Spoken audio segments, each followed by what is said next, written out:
اللہ الرحمن الرحیم الحمد للہ رب العالمین الحمد للہ کما ہوا اہلہ رب اشرح لی صدری ویسر لی امری واحلل عقدۃ من لسانی یفقہوا قولی شرح دعائے مکارم الاخلاق وانتہی بنیتی الی احسن النیات وبعملی الی احسن الاعمال۔ خدایا میرے عمل کو منتہی کرو، اختتام دو بہترین اعمال پر، یعنی مجھے کامیاب کرو، میں بہترین عمل انجام دوں۔ ہم نے کافی ساری چیزیں آپ کی خدمت میں عرض کی، بس ایک بات رہ گئی ہے اعمال کے حوالے سے، یعنی اے خدا مجھے کامیاب کرو کہ میں احسن عمل انجام دوں۔ ہم اعمال تو بہت سارے کرتے ہیں، لیکن احسن عمل کا مطلب کیا ہے؟ دیکھیے، دو طرح کے عمل ہیں۔ ایک مرتبہ ایک عمل عمل حرام ہے، ایک مرتبہ ایک عمل عمل حلال ہے۔ مثلا سچ اور جھوٹ، یہ دو عمل ہیں، دو ایکٹیویٹیز ہیں۔ ان میں سے ایک ایکٹیویٹی اچھی ہے، ایک جو عمل ہے وہ برا ہے۔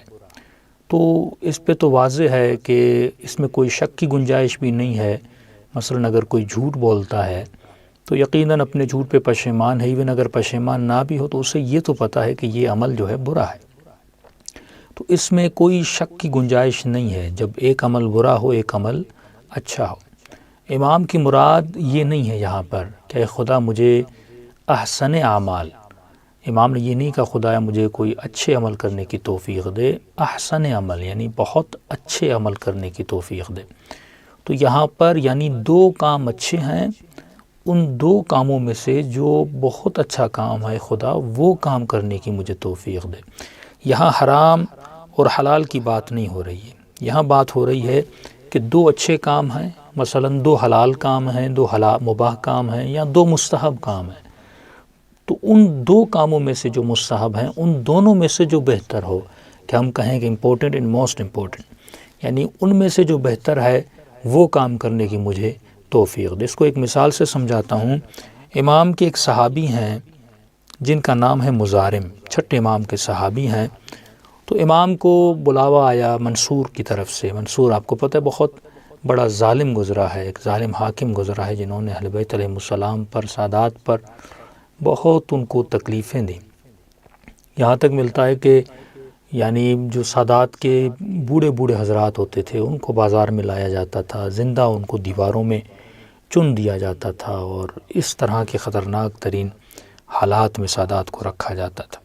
تو اب ظاہر امام جب ان کی دربار میں جاتے تھے تو یقیناً پیچھے جو اصحاب ہوتے تھے وہ پریشان ہوتے تھے کہ یہ ملعون کہیں امام کو تکلیف نہ پہنچائے۔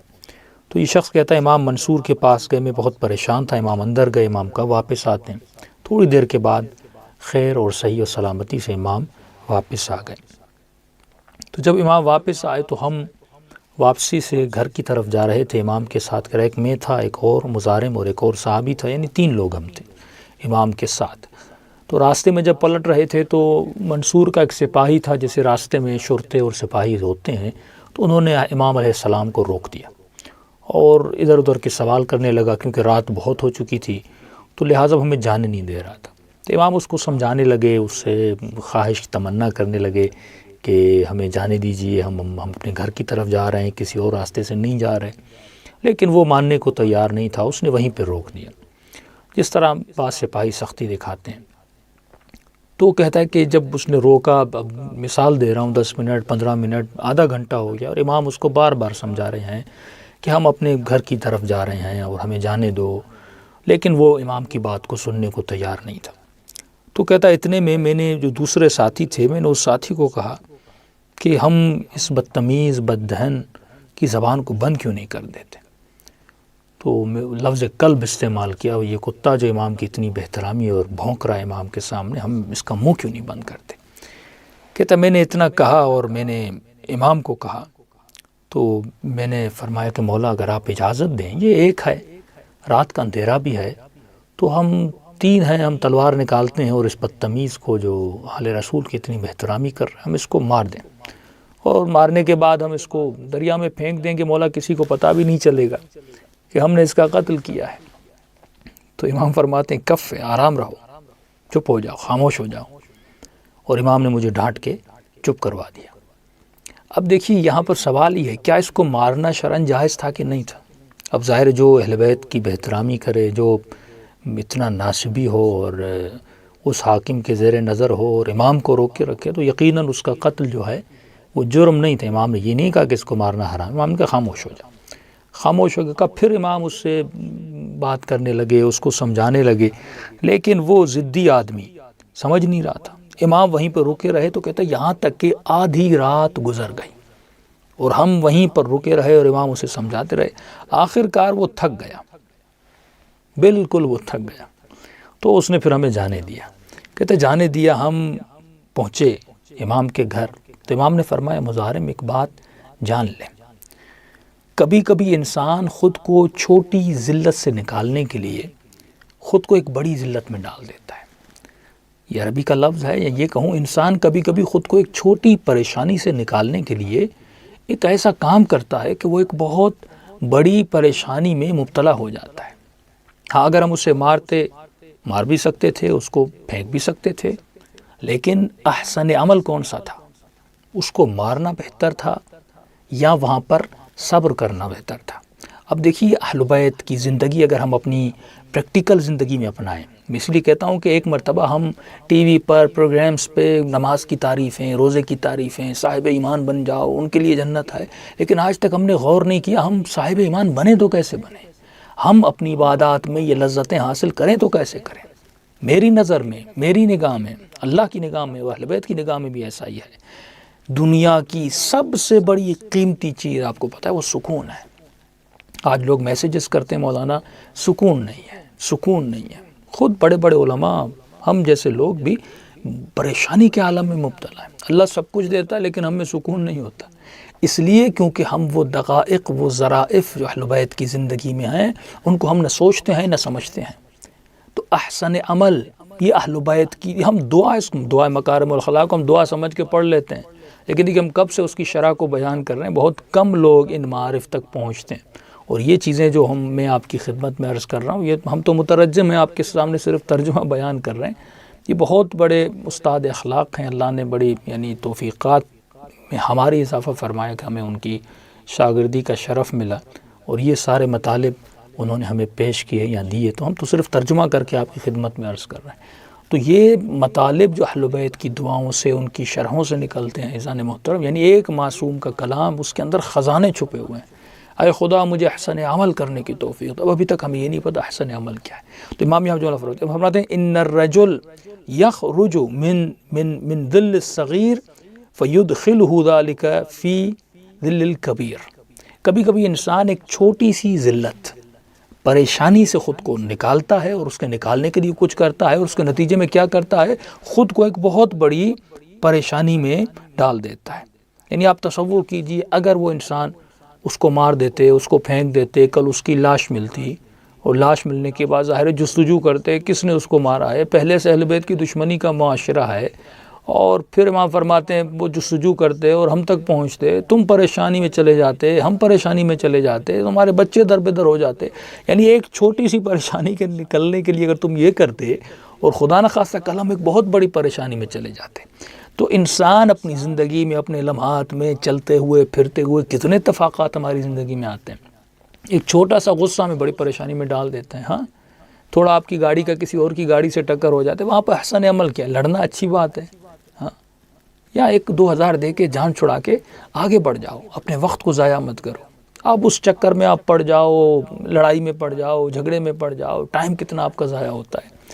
تو انسان جب بھی ایسے مصائب میں، اسپیشلی ظالموں کے ساتھ مصیبتوں میں آ جائے تو احسن عمل انجام دے۔ اب یہ بات یہاں پر کرنے کی نہیں ہے، لیکن آپ جناب سیدہ زینب سلام اللہ علیہ عقیلۃ العرب ہے نا، تو بی بی کی ایک مرتبہ ہم مصائب پڑھتے ہیں، لیکن انہی مصائب میں جب آپ غور و فکر کریں گے، دیکھیے بی بی کا رویہ دربار یزید میں اور ہے، اور بی بی کا رویہ ابن زیاد کی دربار میں اور ہے، کیونکہ بی بی کو پتا تھا ابن زیاد بہت ہی کرخت، سخیف، قسی القلب، بد اخلاق انسان ہے، ٹھیک ہے نا۔ تو اس وقت جب یہ ملعون مخاطب کرتا ہے اور کہتا ہے کہ یہ ابن سعد، یہ زین العابدین امام کا نام لیتا ہے، کہ علی ابن الحسین یہ زندہ کیسے، جب میں نے کہا تھا ان کا ایک بھی مرد زندہ نہیں رہنا چاہیے، یعنی 6 مہینے کے بچے کو بھی شہید کر دیا نا۔ تو اس وقت بی بی کا رویہ آپ دیکھیں، بی بی اٹھتی ہیں اور بی بی ایک شعر پڑھتی ہیں، درد مندانہ شعر پڑھتی ہیں، اور جناب سجاد کے گلے پر اپنا سر رکھتی ہیں اور بڑی نرمی سے ابن زیاد سے مخاطب ہوتی ہیں کہ فرماتے ہیں وہ شخص جس کو کسی پہ رحم نہ آیا، کسی پہ رحم نہ آیا، اتنا قسی القلب انسان تھا۔ بی بی کے جملوں میں وہ تاثیر تھی کہ اس کا دل نرم ہو گیا اور اس نے امام سجاد کو چھوڑ دیا۔ اور یہی منظر آپ کو دربار یزید میں نظر آتا ہے۔ وہاں پر بھی جب جناب سجاد پہ بات آتی، لیکن وہاں پہ بی بی کا رویہ، وہ سختی، وہ لہجہ بی بی کا جو یزید کے ساتھ تھا، اس یزید کانپ جاتا ہے۔ تو یہ اہل بیت کی درایت کہ کہاں پہ کون سا رویہ رکھنا ہے اور کس جگہ پہ کس شخص سے کون سا رویہ رکھنا ہے، یہ احسن عمل کی بات بھی ہے، اس میں عقل و عقلانیت کی بات بھی ہے۔ تو وہاں فرماتے ہیں اگر تم چھوٹی سی پریشانی سے نکلنا چاہتے، تم بہت بڑی پریشانی میں آ جاتے۔ ایک اور واقعہ ملتا ہے کہ ہمارے ساتھ امام موسیٰ کاظم علیہ السلام، اصحاب امام فرماتے ہیں ایک شخص تھا جو امام جب مسجد میں نماز پڑھاتے تو یہ آتا تھا اور مسجد میں داخل ہوتے ہی امام کو برا بھلا کہنا شروع کر دیتا تھا، یہاں تک جسے سب علی کہتے ہیں نا، امام مولا حضرت علی کی شان میں گستاخی کرتا، خود امام کی شان میں، یعنی بددہن، حد کی حرمت، بہترامی اہل بیت کی کرتا تھا۔ تو اصحاب اٹھ کھڑے ہوئے، تلواریں نیاموں سے نکال دی کہ مولا اس کا گلا کاٹتے ہیں، یعنی یہ تو ہماری شریعت میں ہے نا، جو اہل بیت کی بہترامی کرے وہ محدور الدم ہے، یعنی اس کا قتل کرنا جائز ہے۔ اب میں یہاں پہ اعمال گنوا رہا ہوں، وہاں پر رات کو اگر اسے مارتے جائز تھا، لیکن احسن عمل کون تھا کہ اس صبر کیا جائے، ہم بڑی مصیبت میں نہ پڑیں۔ یہاں پر یہ اہل بیت کی بہترامی کر رہا ہے، گالیاں دے رہا ہے، محدور الدم ہے۔ فقہ تشیع اہل بیت میں، خود اسلام میں، اگر کوئی اہل بیت کو برا بھلا کہے وہ محدور الدم ہے، اس کا جو خون ہے وہ جائز اور مباح ہے، اس کو مارنا، قتل کرنا جائز ہے۔ لیکن امام نے روک دی، امام نے کہا چھوڑ دو، صبر کرو۔ کہا ٹھیک ہے، حکم امام تھا، امام نے ہمیں روکا تو ہم نے تلواریں پھر نیام میں ڈال دی۔ کہ یہ جو روز آتا تھا، روز بہترامی کرتا تھا، ہم نے دیکھا 3 4 5 6 دن گزر گئے، یہ آ ہی نہیں رہا۔ اور کسی نے کہا کہ ہم نے اسے بازار میں دیکھا ہے اور وہ امام موسیٰ کاظم کے فضائل پڑھ رہا ہے، حضرت علی ابن ابی طالب کی مدح سرائی کر رہا ہے۔ ہم پریشان، جو روز مسجد میں آ کے اتنا گالم گلوچ کرتا تھا، لیکن اب فضائل اہل بیت پڑھ رہا ہے، تعجب ہوا۔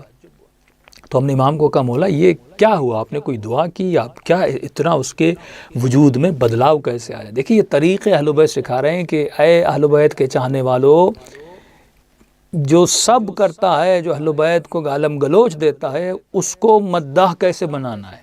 ہاں، اس کو قتل بھی کیا جا سکتا ہے، لیکن اس کو مداح کیسے بنانا ہے۔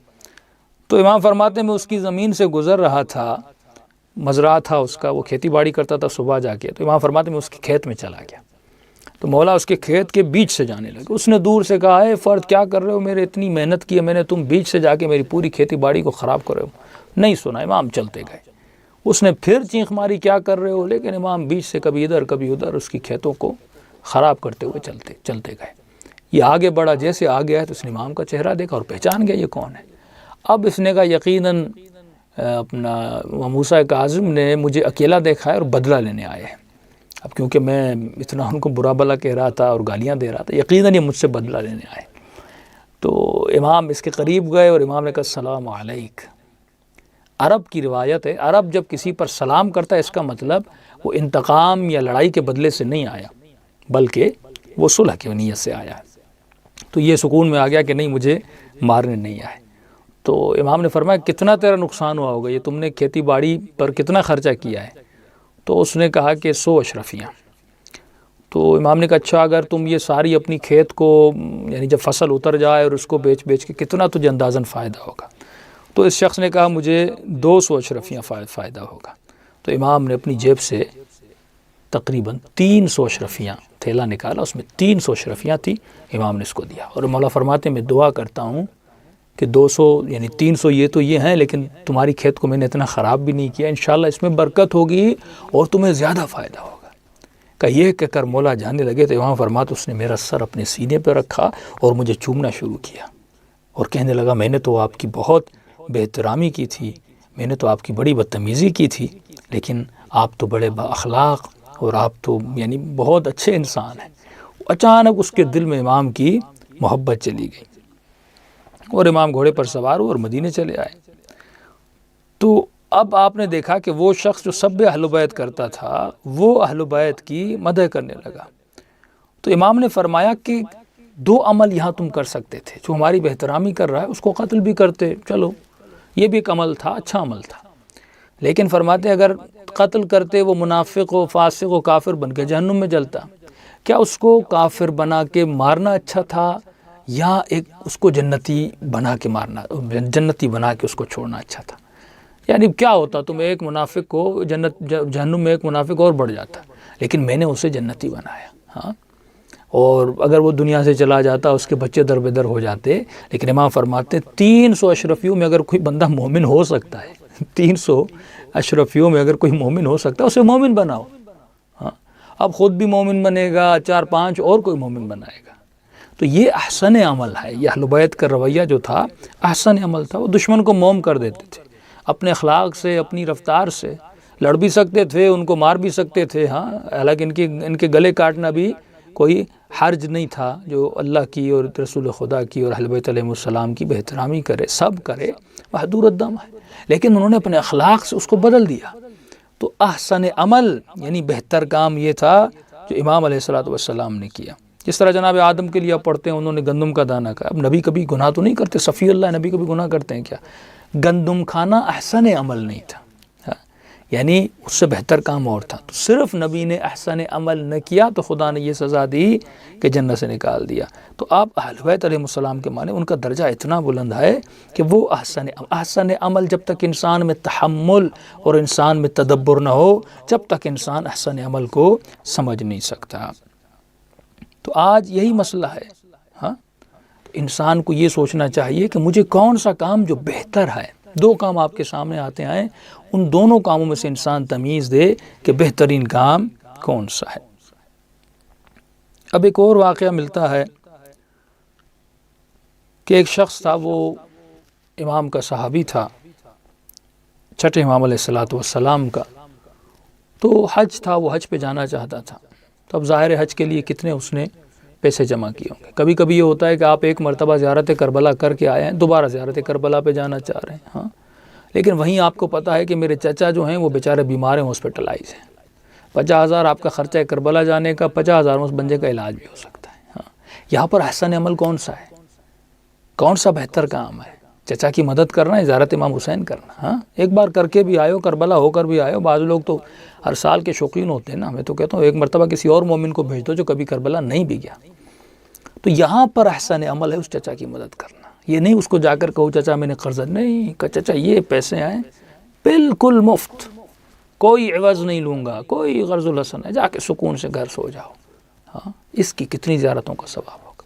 چھٹے امام کے صحابی ہیں، کہتا ہے میں جہاں پر اونٹوں کو کرایہ لیا جاتا تھا، اونٹوں کو، اور اس کے بعد اونٹوں پہ وہ سوار ہو کے جاتے تھے حج کے لیے، تو میں کوفے میں ایک جگہ پر گیا، مرکب کو جہاں پہ کرایہ پہ مرکب کو لیا جاتا تھا، یعنی سواریوں کو، کس لیے؟ تاکہ لوگ جاتے تھے حج پہ۔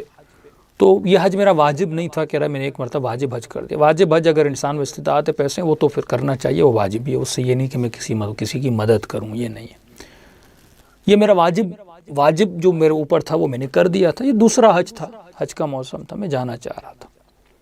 تو کہتے جیسے میں مرکب کو کرائے کرنے کے لیے جا رہا تھا تو میں نے راستے میں میری آنکھ پڑ گئی ایک خاتون پر، جو کچرے سے ایک مری ہوئی مرغی سمجھیں، کوئی مرا ہوا حلال جانور جو، لیکن مرا ہوا مردار تھا، تو ظاہر وہ حرام ہو گیا، تو وہ اس کے جو ہیں کھال اس کی اتار رہی تھی۔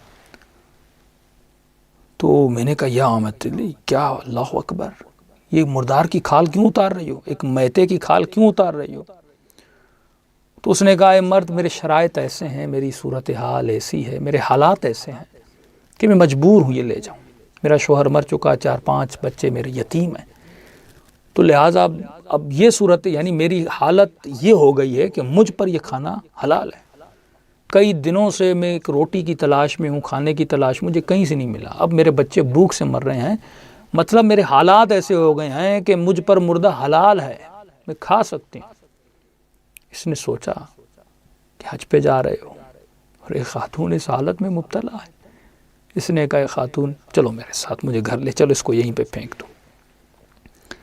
تو وہ اس کو گھر لے گیا. گھر لینے کے بعد یہ اس کے بچوں کے ساتھ ملا، ان کے ساتھ بڑا محبت کی، ان کے ساتھ بڑی شفقت کی، اور اس کے جتنے بھی حج کے پیسے تھے اس نے وہ سارے اس خاتون کے گھر کے اندر اس میں رکھے، گھر کے کمرے میں رکھے اور وہیں پہ رکھے. یہ گھر سے باہر آ گیا، پیچھے اس نے مڑ کے بھی نہیں دیکھا، کہ سیدھا جا کے گھر میں چلا گیا. کسی کو بتایا نہیں کیوں گیا تھا، کیا مسئلہ ہوا تھا. یہ انشاءاللہ نیکسٹ سیشن میں آپ کو پتہ چلے گا کہ شیطان پھر جو آپ عمل کرتے ہیں اس کو کیسے تباہ کرتی. تو نیک عمل ہے نا، ابھی تک ہم اس اسٹیج پہ پہنچے. میں نے کسی کو نہیں بتایا، جا کے گھر سو گیا. ایک عرصہ گزرا، جیسے حج کا موسم ختم ہوتا ہے تو جتنے دوست میرے تھے، اچھا میں نے کسی کو بتایا بھی نہیں کہ میں حج پہ نہیں گیا. جو جن دوستوں کو پتہ تھا کہ میں حج پہ جا رہا ہوں، کیونکہ مرکب لے کے ہر کوئی اکیلا نکل جاتا تھا، رش ہوتی تھی، کسی کو بتایا بھی نہیں. وہ میرے دوست مجھ سے ملنے آئے، میں ان سے ملنے گیا تاکہ ان کو جیسے حج سے آئے ہیں ان سے جا کر باتیں کروں. تو ایک دوست سے میں جا کر ملا اور اس نے کہا کہ جناب میں حج کر رہا تھا تو میں نے آپ کو وہ جمرات میں جب ہم شیطان کو کنکریاں پتھر مارتے میں نے وہاں آپ کو دیکھا تھا، اور جیسے میں وہاں سے لوٹ رہا تھا میں آپ کے پیچھے آیا لیکن آپ پھر مجھے نظر نہیں آئے. اس نے کہا شاید اس سے غلطی ہو گئی ہو. کہا پھر میں کسی اور دوست سے ملنے گیا جو حج کر کے آیا تھا. اس نے کہا میں صحیح و صفا مروہ کر رہا تھا، میں نے آپ کو دیکھا تھا. اور جو ہے اس نے کہا، ایک نے کہا، دوسرے نے کہا، اس نے تعجب کیا. چلو اس نے کہا، میں نے بھی کہا ان کو کچھ بھی نہیں کہا کہ میں حج پہ نہیں گیا تھا. میں نے کہا ٹھیک ہے، جو سمجھ رہے ہیں اچھی بات ہے، سمجھے کہ میں حج پہ تھا.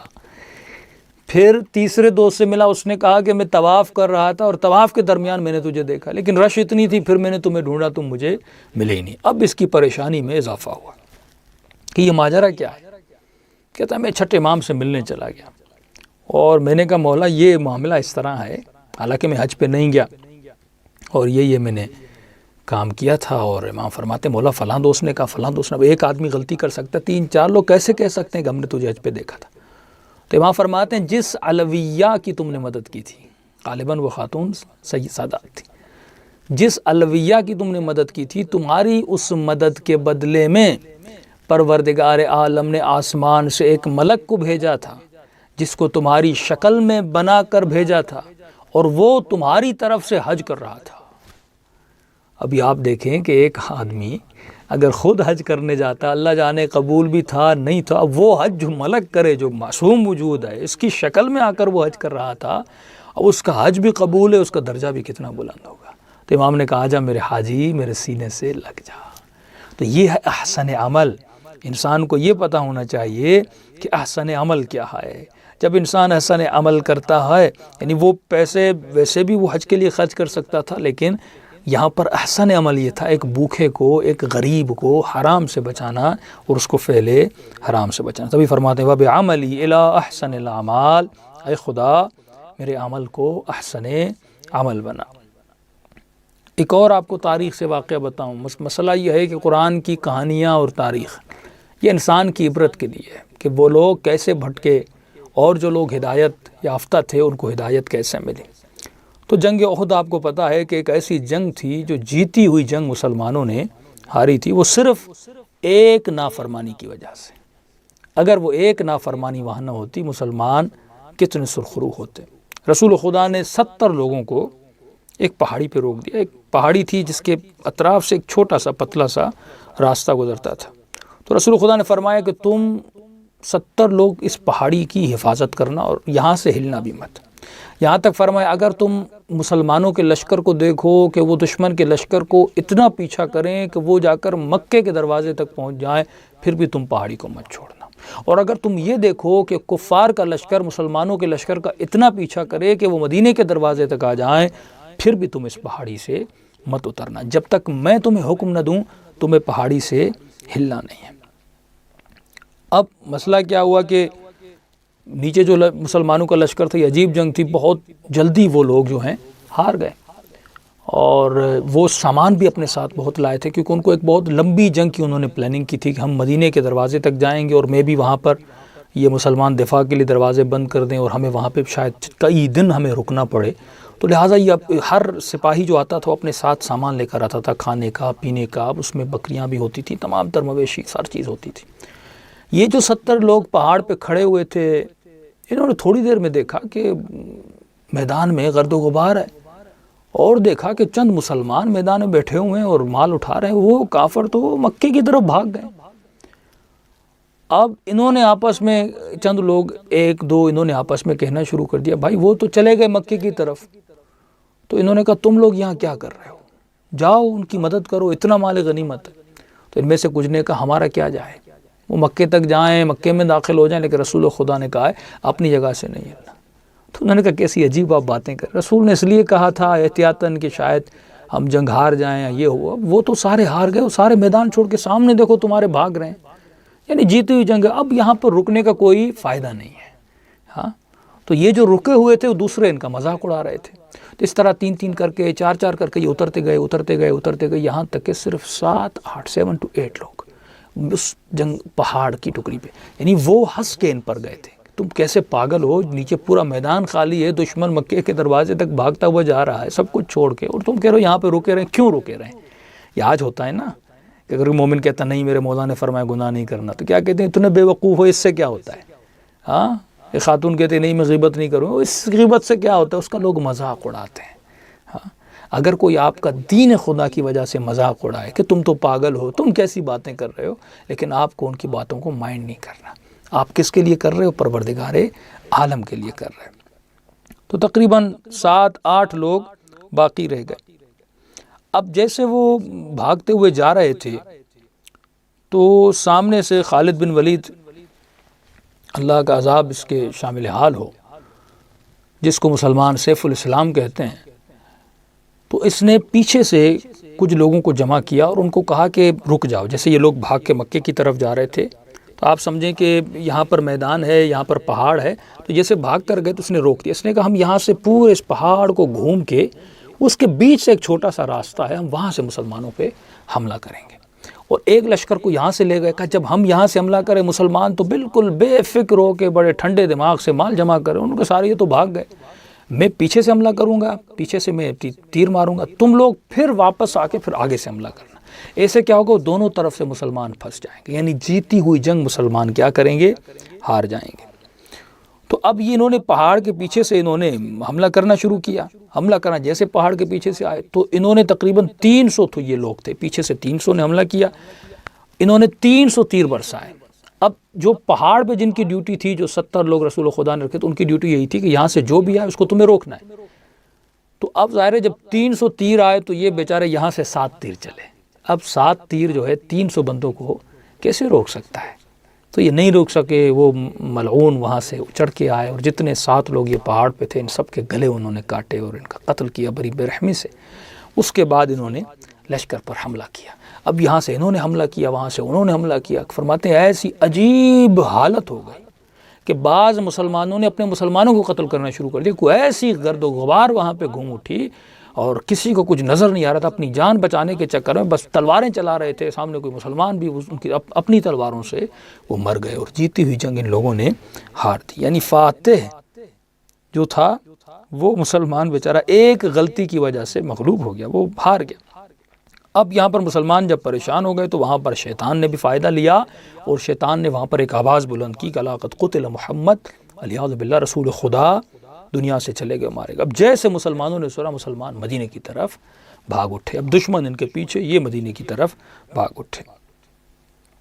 اب چند لوگ وہاں پر جو متدینین تھے وہ وہاں پر رک رہے تھے، یعنی آپ یہ دیکھیں جتنا شدید حملہ رسول خدا پر اس جنگ میں ہوا، 7 8 لوگ تھے جنہوں نے اتنے بڑے حملے کو روکا، 7 8 لوگ۔ یعنی شروع میں بھی جب جنگ شروع ہوئی تو یعنی ودن دی کہتے ہیں کہ شاید 15 20 آدھے گھنٹے میں مولا علی نے تقریباً ان کے 7 8 بڑے جو بہادر تھے ان کو مار دیا تھا۔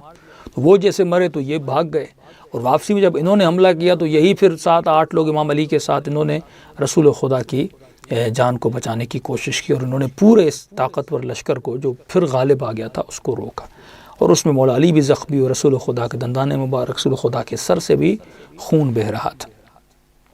اب جنگ ختم ہو گئی، ایک ایک آتا تھا رسول خدا سے ملتے تھے، علی تم بھی زندہ ہو، ایک اور آتا تھا یا علی تم بھی ہو تم بھی ہو۔ رسول خدا کو جناب حمزہ کہیں پر نظر نہیں آئے، کہیں پر نظر نہیں آئے کہ میرے چچا حمزہ کہاں ہے۔ اب کسی نے کہا یا رسول اللہ میں نے دیکھا تھا وہ اپنی سواری سے نیچے گرے تھے. اب یہ مجھے نہیں پتا کہ وہ گرنے کے بعد اٹھے نہیں اٹھے، کیونکہ اتنی گرد و غبار تھی مجھے کچھ نظر نہیں آیا. رسول نے ایک صحابی کو بھیجا کہ حمزہ کو دیکھ کر آؤ. اب یہ صحابی جیسے میدان میں آیا، اس نے جناب حمزہ کے لاشے کو دیکھا اور جنازے مبارک کو دیکھا، اور اتنی بری حالت تھی کہ اس نے کہا میں رسول خدا کو جا کر بتاؤں تو کیسے بتاؤں. یہ وہیں پہ رک گیا. تھوڑی دیر ہوئی، رسول خدا نے کہا علی تم جا کر دیکھو وہ آیا کیوں نہیں. مولا علی جیسے آئے اور جناب حمزہ کے جیسے جنازے پر نگاہ پڑی تو مولا علی بھی رک گئے کہ رسول خدا کو کیسے بتاؤں. بہت محبت کرتے تھے رسول خدا اپنے چچا جناب حمزہ سے، وہ بھی رک گئے. اب یہاں پر رسول خدا نے کہا کہ میں خود جاتا ہوں. اب رسول خدا خود بھی زخمی ہیں. اس حال میں رسول خدا چلے اور ان کی آنکھ پڑی جناب حمزہ کے بدن پر. اتنا منقلب ہوئے رسول خدا، اتنا منقلب ہوئے. فرمایا یہ ایسا لمحہ ہے جو میری زندگی میں سب سے زیادہ، رسول خدا کے جملے فرماتے میری زندگی میں جتنی جنگیں ہوئی ہیں، یعنی جب سے میں پیدا ہوا ابھی تک، یہ واحد لمحہ رسول خدا فرماتے ہیں جو میری زندگی میں بہت دشوار تھا، اور یہ لمحہ میرے لیے بہت مشکل تھا. اور یہ لمحہ جنگ احد کا لمحہ تھا جب میں نے جناب حمزہ کے جنازے کو دیکھا. اب رسول خدا جنازے پر ہیں. دیکھیے نا، بہت لوگ حج پہ جاتے ہیں نا. میدان احد ایک ایسا میدان ہے جہاں پہ جب مومن جائے یہ سیلفیاں، یہ فوٹو مت لیا کریں. پہلے مومنین جاتے تھے، ہمیں استاد بتاتے ہیں کہ لوگ وہاں پہ جا کے گریا کرتے تھے، کیونکہ وہ زمین شہداء کی زمین ہے. ایک جنازہ نہیں عزیزان محترم، 70 جنازوں کا مسلح کیا گیا تھا. مسلح مطلب ان کے ناک کو کاٹا گیا، ان کے کان کو کاٹا گیا. جناب حمزہ کی تو اور بری حالت تھی. ان کے جگر کو ہندہ ملعونہ نے، یزید کی جو دادی تھی، اس نے جو ہے جناب حمزہ کو اتنا زخمی کیا. تو جب بھی جنگ میدان احد میں جائیں تو یہ کام نہ کیا کریں. جناب حمزہ کی جب زیارت کریں، ان ملعونوں نے جناب اتنی بڑی شخصیت کی قبر کو بھی خراب کیا. وہی نسلیں ہیں جو بدلہ لے رہی ہیں آج تک آل رسول سے، رسول کے رشتہ داروں سے. انہوں نے رسول تک کو نہیں بخشا، مسلمان کو رسول کی قبر کی زیارت کرنے نہیں دیتے. تو وہاں جا کر علماء فرماتے ہیں کہ عجیب رقت طاری ہوتی جناب حمزہ کی جب آپ قبر پہ جاتے ہیں. اتنا ان کا درجہ بلند ہے. اتنے رسول خدا ان کی قبر پہ روئے تھے. تو وہاں جا کر پہلے علماء فرماتے ہیں جب شوال کا مہینہ آتا تھا تو لوگ ماہ شوال میں نکاح نہیں پڑھواتے تھے. کہتے تھے یہ حزن یعنی غم کا مہینہ ہے. لیکن آج تک یہ احترام، یہ ادب تو ختم ہی ہو چکے ہیں. کئی لوگ شادیاں کر دیتے ہیں، اور تو عام مہینوں میں بھی جن میں نہیں کرنی چاہیے ان میں بھی کرتے ہیں. لیکن بزرگ جو تھے بتاتے ہیں کہ اس مہینے میں شادیاں بھی نہیں کرتے تھے، کیونکہ جناب حمزہ یہ مہینہ رسول خدا کے حزن اور غم کا مہینہ تھا. تو اس احترام میں وہ لوگ شادیاں نہیں کرتے تو روتے تھے. تو فرماتے رسول خدا نے جیسے جناب حمزہ کی حالت دیکھی تو اس کو رسول خدا نے کہا انہوں نے 70 لوگوں کو مسلح کیا ہے، تو میں بھی مشرکین اور کفار مکہ، ظاہر ہے جو جتنے بھی لوگ جنگ میں تھے وہ اس پہ راضی تھے. جو راضی ہوتا ہے اس کی منزلت بھی قتل کی منزلت ہوتی ہے. تو اس میں یہ خالد بن ولید ہوں، ابو سفیان ہوں، یہ جتنے بھی لوگ ہیں یہ سارے شامل تھے اس فعل کری میں. تو رسول خدا نے فرمایا میں بھی 70 لوگوں کو کفار مشرکین مکہ میں سے 70 کو، اس 70 کے بدلے میں 70 کو ان کا مسلح کروں گا اور جو ہے ان کو قتل کروں گا. اس وقت فرماتے جناب جبرائیل علیہ السلام نازل فرمایا وَاصْبِرْ وَمَا صَبْرُكَ إِلَّا بِاللَّهِ وَلَا تَحْزَنْ عَلَيْهِمْ. اے رسول خدا صبر کرو اور آپ غمگین مت ہوئیے، ہم انشاءاللہ آپ کو جزا دیں گے. بس یہ کہنا تھا. رسول خدا نے فرمایا اصبرو اصبرو اصبرو، بار بار کہتے رہے پروردگارہ میں صبر کروں گا، میں صبر کروں گا، میں صبر کروں گا. 2 عمل تھے نا احسن عمل. پھر ہم آ گئے. ایک یہ تھا کہ القصاص بالقصاص ہے نا، انہوں نے کیا تو قصاص شرعاً جائز ہے قصاص لینا. اگر کسی نے قتل کیا تو آپ قصاص دیجئے، شرعی مسئلہ آپ مار سکتے ہو. قرآن کا حکم ہے کہ انہوں نے آپ کو شہیدوں کو مارا ہے، آپ ان کو ماریے. لیکن یہاں پر احسن عمل کیا تھا؟ صبر تھا. اے میرے حبیب صبر کرو ولا تحزن، آپ محزون مت ہوئیے، آپ غمگین مت ہوئیے، آپ صبر کریے. وہ میرے حبیب جو رحمت للعالمین تھے انہوں نے بھی فرمایا اصبرو اصبرو، میں صبر کروں گا. فرماتے ہیں کہ اب اس صبر کا نتیجہ کیا تھا؟ جب فتح مکہ ہوا تو فتح مکہ میں ابو سفیان اور یہ ہندہ جگر خار کا شوہر ابو سفیان، یہ مسجد الحرام کی جو دیوار ہے وہاں پر انہوں نے سر رکھا اور سوچ میں پڑ گئے محمد ہمارے ساتھ کیا کرے گا. اتنا انہوں نے حضرت حمزہ، ان کو پتا تھا ان کی ویلیو کیا ہے رسول خدا کے سامنے. اتنے مسلمانوں کو صرف قتل نہیں کیا، صرف شہید نہیں کیا، ان کو مسلح کیا. یعنی ان کے جنازوں کے ساتھ اتنی بے احترامی جو رسول خدا کی فوج نے. یہ اصول تھا رسول خدا کا کہ جب کافر بھاگتے تھے تو منع کرتے تھے مسلمانوں کے پیچھے مت بھاگنا. تو انہوں نے تو ساری حدیں پار کر دی تھیں. تو فرمایا کہ آپ نے ہمارے بارے میں کیا سوچا ہے؟ تو رسول خدا نے فرمایا کہ تم کیا سمجھتے ہو کہ میں کیا کروں گا؟ کہا اخن کریم وابن اخن کریم، کہا ایک کریم بھائی ہو اور کریم کے بیٹے ہو اور ہم عفو کے منتظر ہیں۔ رسول خدا نے فرمایا اذهبوا فانتم الطلقاء، چلے جاؤ تم میرے آزاد کردہ ہو۔ جس طرح غلام کو آزاد کیا جاتا ہے نا، یعنی میں چاہتا تو تمہیں مارتا لیکن میں نے تجھے آزاد کیا۔ اب یہی جملہ جناب سیدہ زینب سلام اللہ علیہ دربار یزید میں کہتی ابن الطلقاء، اے میرے جد کے آزاد کردے کے بیٹے، ہم چاہتے تو تمہاری گردنوں کو کاٹ دیتے، ہم چاہتے تو تمہیں قتل کر کے مسلح کرتے، تمہارے ناک اور کانوں کو کاٹ دیتے، لیکن اے آزاد کردہ غلام، آج تم نے اسی محمد کی نواسیوں کو دربار میں لایا۔ تو احسن عمل، یہ رسول خدا نے احسن عمل کیا۔ شاید رسول خدا انتقام لیتے تو لے سکتے تھے، انتقام لینا شریعت کا ایک حصہ ہے، لیکن انتقام نہیں لیا۔ اب اس کا نتیجہ کیا ہوا؟ نتیجہ یہ ہوا کہ یدخلون فی دین اللہ افواجا اذا جاء نصر اللہ والفتح ورأیت الناس یدخلون فی دین اللہ افواجا۔ نتیجہ یہ تھا، جب مکے والوں نے رسول کا یہ کرم دیکھا، اب یہ بات پھیل گئی، جتنے قبیلے تھے بھائی جنہوں نے حمزہ کو شہید کیا، مسلح کیا، جگر چبایا ان کا، اتنے کریم ان کے نبی ہیں، یہ ان کا اسلام ہے، یہ ان کی رسومات ہے، یہ ان کی تعلیم ہے، یہ ان کا کرم ہے۔ جب انہوں نے یہ دیکھا یدخلون فی دین اللہ افواجا، فوج در فوج، جوق در جوق لوگ مسلمان ہونے لگے، ایک رسول خدا کے صبر کی وجہ سے۔ تو یہ تھا احسن عمل۔ چاہتے تو وہ بھی کر سکتے تھے، لیکن جب آپ احسن عمل کرتے ہیں تو اس کا فائدہ بھڑاس تو آپ کی نکل سکتی ہے، لیکن ہم دین اسلام کے لیے، لوگوں کو سنبھالنے کے لیے، تو اس لیے عرض کرتا ہوں اپنے بھائیوں کو، سننے والوں کو، کہ ایک مرتبہ آپ ایک بہترامی کر رہا ہے اہل بیت کی، ہاں، تو آپ اس کو اپنے اخلاق سے، اپنی نرمی سے، کبھی کبھی شاید ایک قرضہ دینے سے وہ اس کا خیال، اس کی سوچ شریعت کے خلاف بدل جائے، بالکل اس کی چھوٹی سی مالی مدد کرنے سے، اس کی بیٹی کو جہیز میں مدد کرنے سے۔ میں ایسے بہت سارے مومنین کو جانتا ہوں جنہوں نے ہمارے اہل سنت کی کئی بیٹیوں کی شادیاں کروائی ہیں۔ آپ کے بلوچستان کی ایسی ایسی جگہوں پر جہاں پر پانی دستیاب نہیں ہے، 5-5 6-6 700 فیٹ پر نیچے پانی ہوتا ہے، ان کو وہاں پر پانی فراہم کر کے دیا ہے، تو وہ لوگ مرید ہو گئے ہیں اہل بیت علیہ السلام، کیونکہ یہ ان کے چاہنے والوں کا کردار ہے۔ تو کبھی کبھی یہ احسن عمل ہوتا ہے۔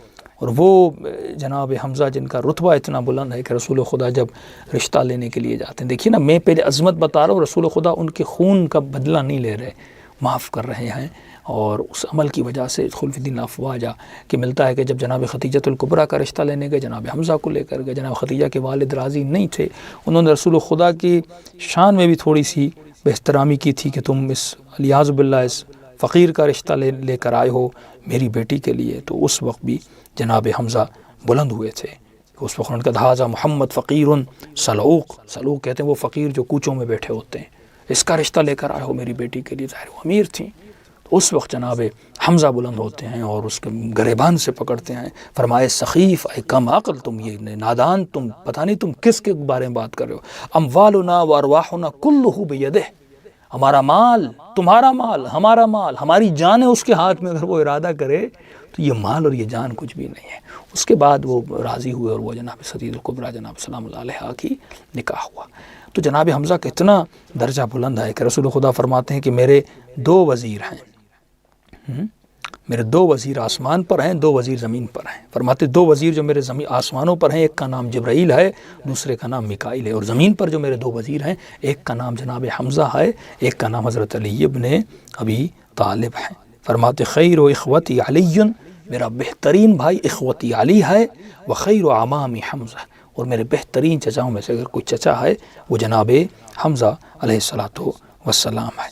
تو عزیزان محترم، خیر عمل، انسان کو یہ سوچنا چاہیے کہ خیر عمل کیا ہے، اور رب تم کیونکہ جناب حمزہ کا ذکر ہوا، یہ بہت بڑی عظیم شخصیت ہے۔ جب بھی جانا ہو آپ کو مدینے تو یقیناً ان عظیم شخصیت کی زیارت کریے گا۔ اب رسول خدا کو پتہ چلا کہ عورتوں کو پتہ چلا کہ یہ شہادتیں ہوئی ہیں، تو دوڑتی ہوئی آئیں، تو مولا علی نے عرض کیا کہ یا رسول اللہ کیا کریں، جناب حمزہ کی بہن بھی آنا چاہتی ہیں، اور خود جناب فاطمہ الزہرا بہت پریشان تھی کہ بابا زخمی ہوئے ہیں۔ تو رسول نے فرمایا فاطمہ کو آنے دو، کیونکہ وہ بابا کے لیے پریشان ہے، تاکہ مجھے دیکھیں، اس کو تسلی ہو جائے۔ بی بی کو آنے دیے جاتا ہے، لیکن ان کی بہن کو روک لیا جاتا ہے کہ کیسے بہن بھائی کو دیکھیں گی۔ تو فرماتے ہیں کہ بہن نے وعدہ کیا کہ رسول خدا میں جزا و فضا نہیں کروں گی، جس تو عرب جاہلیت میں ہوتا تھا، تو وہ کام میں نہیں کروں گی، میں وعدہ کرتی ہوں۔ رسول نے کہا ٹھیک ہے، ان کو آنے دو۔ ان کے آنے سے پہلے رسول نے اپنی ردا اتاری، جناب حمزہ کے بدن پہ ڈال دی، پاؤں نظر آ رہے تھے اس پہ پتے ڈال دیے، اور فرماتے ہیں کہ بہن نے جیسے بھائی کے جنازے پر آئی، انہوں نے جناب حمزہ کے صرف چہرے سے چادر ہٹائی، اور وہ زخمی چہرہ سید الشہداء کا جب دیکھا تو بی بی چیخ مار کے وہیں پر بے ہوش ہو گئے۔ اور عجیب نماز جنازہ، یعنی تاریخ اسلام میں ابتدا اسلام سے اب تک کسی کا جنازہ ایسا پڑھایا نہیں گیا جو جناب حمزہ کا پڑھایا گیا۔ نارملی جنازوں میں 5 تکبیریں ہوتی ہیں، رسول خدا نے 70 تکبیروں کے ساتھ جناب حمزہ کا جنازہ۔ یہ شہید کی ویلیو بتا رہا ہوں، یہ نہیں کہ چچا تھے، وہ ان کا درجہ تھا، وہ ان کی عظمت تھی۔ خود جناب ابو طالب کے جانے پہ رسول خدا نے عام الحزن، غم کا سال منایا۔ جناب حمزہ کے جانے پر رسول خدا نے ایک عجیب کیفیت میں نمازیں پڑھائی ہیں، 70 تکبیریں اس میدان میں رسول خدا نے پڑھی، اور جناب حمزہ کے جنازے پر 70 تکبیر دی، رسول خدا رو پڑے۔ اور فرماتے جب رسول خدا مدینے میں ظاہر ہے جناب حمزہ بھی مہاجر تھے، رسول خدا خود مہاجر ہیں، مدینے میں ہجرت کر کے آئے، تو جب ہجرت کر کے ظاہر رشتہ دار اتنے جناب حمزہ کے نہیں تھے، تو رسول خدا نے جب جناب حمزہ کے گھر کو دیکھا تو وہ گھر میں ایک خاموشی تھی، کچھ بھی نہیں تھا۔ فرمایا میرے چچا کتنے مظلوم ہیں، کیونکہ مہاجر ہیں اور یہاں پہ کوئی ہے بھی نہیں، اگر مکے میں ہوتے کوئی چند رشتہ دار ہوتے تو ایک گریہ ہوتا۔ فرماتے میرے چچا پر کوئی رونے والا بھی نہیں ہے۔ جیسے رسول خدا کی یہ باتیں سنی، مدینے کی عورتیں جمع ہوئی اور انہوں نے تقریباً جناب حمزہ پر گریہ کیا۔ تو یہ گریہ جو ہم کرتے ہیں یہ سنت رسول ہے، یہ تاریخ ان کے سامنے بہترین دلیل جناب حمزہ کی زندگی کی دلیل ہے، کس طرح رسول خدا نے ان پر گریہ کیا۔ اور تکبیریں پڑھنے کے بعد جب مدینے آتے ہیں، گھر میں خاموشی دیکھتے ہیں تو فرماتے ہیں مجھے یہ خاموشی اور دکھ دے رہی ہے۔ پھر عورتیں جمع ہوتی ہیں، پھر جناب حمزہ پر سوگ منایا گیا، یہ کہوں ان پر گریہ کر دیا گیا۔ تو عزیزان محترم، بہترین عمل انسان یہ سوچے کہ احسن عمل کون سا ہے جس کے نتیجے میں اتنی کٹھن وقت رسول خدا پر اہل بیت پر آتے تھے، لیکن وہ کام کرتے تھے جو احسن عمل ہو، جس سے دین کا فائدہ ہو، جس سے اسلام کا فائدہ ہو۔ انشاءاللہ اگلی نشست میں اپنے آرائز کو مزید آپ کی خدمت میں پیش کریں گے۔ دعا ہے پروردگار عالم جناب حمزہ شہید کے اور جنگ احد کے شہداء اور جنگ بدر کے شہداء کے صدقے میں ہم کو بھی ان شہداء کے ساتھ محشور فرمائے۔ فرماتے ہیں جب قیامت کا دن ہوگا اور مولا علی کو جب لایا جائے گا نا، یہ روایت کے جملے اس طرح ہیں کہ مولا کو جب قبر سے لایا جائے گا اور میدان محشر مولا آئیں گے تو مولا کے ایک ہاتھ کی طرف جناب حمزہ ہوں گے، دوسری طرف جناب جعفر طیار ہوں گے، اور مولا کے پیچھے جناب سیدہ ہوں گے، اور سیدہ کے دائیں بائیں امام حسن و حسین ہوں گے۔ خدا وہ دن ہمیں دیکھنا نصیب کرے اور جوار اہل بیت میں ہم سب کو جنت میں جگہ نصیب فرمائے۔ السلام علیکم ورحمۃ